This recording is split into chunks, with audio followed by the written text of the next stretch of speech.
Still here and still defiant, anti-Thaksin protesters delighted by the news he's gone. I think it serves him right. It serves him right. It's better he's living abroad, because if he's here, he can still build his mafia empire by using his money. But this loose collection of royalists, businessmen and middle-class ties known as the People's Alliance for Democracy is not clearing out yet. They've turned parts of the city centre into a campsite for nearly 3 months and have crippled the government's efforts to rule.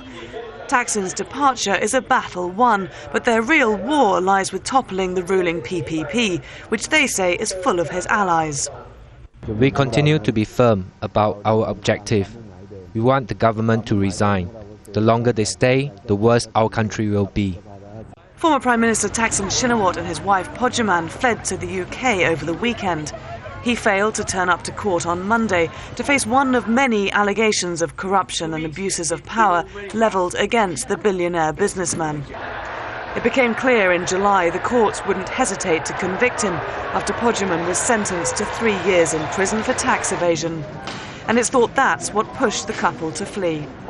Kun Thaksin has proved that he has done a good job, a great job for the people. So people will think of him and one day he will come back. But Thaksin's parting shot that he couldn't trust the judiciary to give him a fair trial has deeply angered ties. The courts are now seen to have the backing of the palace and people rarely criticise them. Authorities are already moving to seek the extradition of Thaksin and Podjaman, as well as seize around $2 billion they've left behind. Yes, I think Thaksin has burnt the bridges behind him by, as he was leaving, making a swipe at the courts, which amounted to a contempt of court. I think that's really making it very, very difficult to return, at least in the short term. Bangkok is rife with speculation over how Thaksin managed to flee, including suggestions the PPP pushed him out, fed up with 6 months of him affecting their every move.